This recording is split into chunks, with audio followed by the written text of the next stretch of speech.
And ladies and gentlemen, welcome back to another thrilling installment of Ask GameSpot. I am Maxwell McGee. This is Sean McInnes. How you doing, folks? Wait, I got that wrong. That's because you're involved in a massive Far Cry fever dream. Oh, it's you're just right. so trippy. I ate terrible mushrooms. And we also got not terrible questions. Yes, we've got great, rich, and compelling questions. Let me start you off here, Sean. Okay, let's do this. Our first question, these are all from Facebook, by the way. This is from Justin Tiberius Venters, who wants to know, what is Far Cry 3 doing to alleviate the annoyances of travel that Far Cry 2 had? I felt I spent more time driving than I did having fun blowing stuff up. So one of the most annoying things about Far Cry 2 was going through those militia outposts where you would get there and the guys would be like, hey, we don't know you, therefore we want to kill you, and you would be sworn by militia. And then you would take care of those guys, drive along, come back, and they would all have respawned. As any proper militia should. Which made it tedious to navigate the world. What's nice in Far Cry 3 is that they have these things called bandit outposts where you go and you clear out all the bandits from within them, and then you take over that outpost and it belongs to you for the rest of the game, and that becomes a fast travel option on your map. So you clear out more of those, you get more fast travel options on your map, and you also get a guaranteed selection of vehicles in there as well. And then you don't have to worry about fighting them again in a second. All right, our next question from Sean Bordeaux. He wants to know, are there a good amount of side quests? In Far Cry 2, it was just the main mission and nothing to do in the giant world aside from weapon missions. I'd like to see side quests similar to the Elder Scrolls series. So in Far Cry 3, there are side quests that are sort of like when you unlock your bandit outposts, you get these wanted boards, which let you go and take out like specific bandits within different camps on the island, or you also get like hunting quests that say you have to kill such and such animal with a specific weapon. So maybe it's like kill 5 deer with a sniper rifle, or go kill a bear inside of its dark cave with a shotgun, which requires you getting about 3 feet away from a bear. I'm pretty sure sniper rifles and shotguns are not part of like proper hunting etiquette. I think there's some rules and standards there that we're just glossing over. You know what? Rules don't apply on this island. So there's that stuff. You can also like kill animals and skin them, and you get leather, and you actually build like new leather pouches and things to carry more items and gear and that sort of thing. So there's a whole crafting system going on. There's side quests. You can collect herbs and flowers and make like potions and medicines and things like that. So I would say there's a lot more than Far Cry 2 had. Our next question from Connor Bate. He wants to know, I need to know, is it possible to play the entire game, bar cutscenes or key events, stealthily, or do I need to bring out the big guns every once in a while? I feel like you probably do need to bring out the big guns once in a while for the story missions. Those are, they tend to be structured in such a way where, you can kind of start out playing however you want, but eventually it's going to sort of put you in a specific situation where you need to go guns blazing. With the other side stuff, like the bandit outposts, you can play a little bit more within your own style, stealthily if you prefer. But I feel like the story missions, granted, I've only played like the first 3 or 4 hours of the game, but I feel like the story missions are a little bit more specific in that regard. So it's not like a Dishonored kind of situation? No. You can't ghost the whole game and no-kill the whole thing. You will need to kill lots of things in Far Cry 3. Our next question from Gustavo Schroeder. He wants to know, actually this is more of a statement, name the nationality of the main character. Do it! So his name is Jason Brody, which, A, is a name that literally has the word bro in it, and B, not to be confused with Jet Brody, the hero of the classic third-person shooter from LucasArts, Fracture. Nice. Yeah. Nice. And nationality, American-ish. You know? That's official. That's probably on his birth certificate. I feel like maybe he's from Delaware. Doctors weren't quite too sure. He's from either Delaware or maybe Idaho. Just a little bit of ish. American-ish. A long line of ish. American-ish. Jason Brody. Next question, not from Jason Brody, rather from Diego Castro, who wants to know, will it feature a co-op campaign?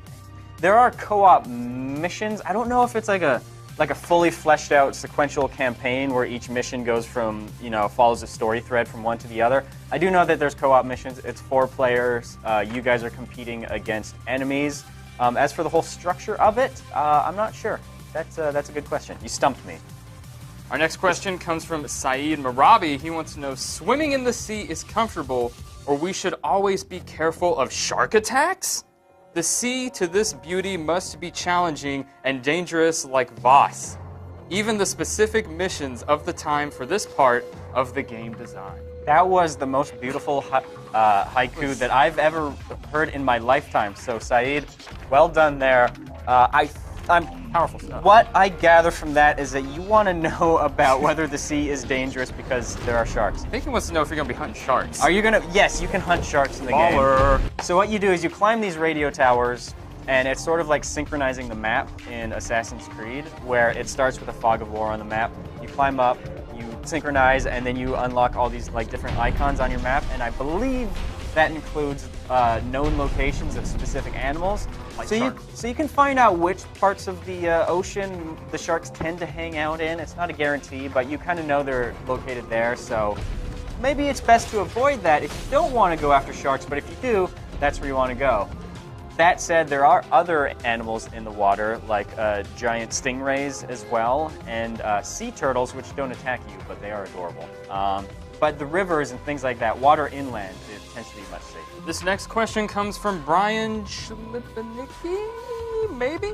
Will there be more choices with weapons, like bipods that actually work, or accessories you can add like foregrips and upgrades? Adding a silencer to any weapon would be nice. So there is a weapon customization system when you stroll into one of those gun shops. You can spend some of your extra cash on customizing your weapon. I don't think specifically things like bipods and silencers are part of that, but you can add like extended magazines, red dot sights, new scopes, things like that. I haven't tooled around with that stuff very much. I don't know how effective that is or whether it's a complete waste of your money or not. That remains to be seen, but there is a little bit of light weapon customization. It's not too deep, but you know, it is there, and that is something that you can do if you want to. We got a simple one here from Sam Hubbard who wants to know, is there weapon deterioration? No, I don't believe so. Boom, question answered. Stuart Shane wants to know, are there going to be those annoying enemy bases every 20 feet, and is the main character going to be plagued with malaria or some shit again? That got really old really fast. Let me tell you what, malaria, what a hassle. Wow, Am I right, Sean? What a pain in the What A. a buzzkill. What a buzzkill. So we already answered the question about annoying enemy bases every 20 feet. Well, I guess that's more about the placement of enemy bases.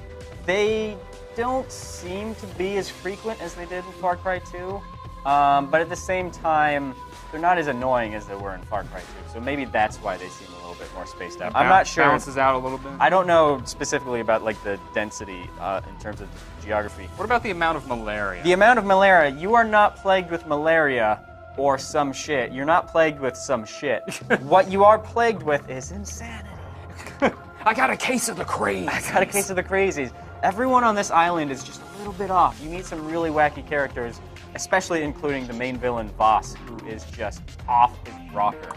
So I think there's like, the fiction of the game kind of suggests that like, this island has some control over you, and it's kind of digging its tendrils into everybody. So you have to worry about insanity and probably like getting an infection from all the sweet tribal tattoos that you get in the game. You get a lot of sweet. And whatever diseases you get when a shark bites you. Like, I don't know. As we saw in the previous question. Yeah, exactly. So those are things you need to watch out for. Malaria, you're all good. I think old Jason Brody had his malaria shots. And now our last and final question comes from the tried and true XX Naruto fan 117XX via transmission from Halo Waypoint. I'm not even sure how that system works. What? He wants to know, I'm a man who enjoys the finer things in life, such as carrying around bags full of wet, delicious meat in hot, tropical climates. Ooh. Is this a game that will appeal to my particular interest in life? Well, XX Naruto fan 117XX, you like carrying around bags full of wet meat in hot tropical weather? Well, let's just say you're weird, but also in luck.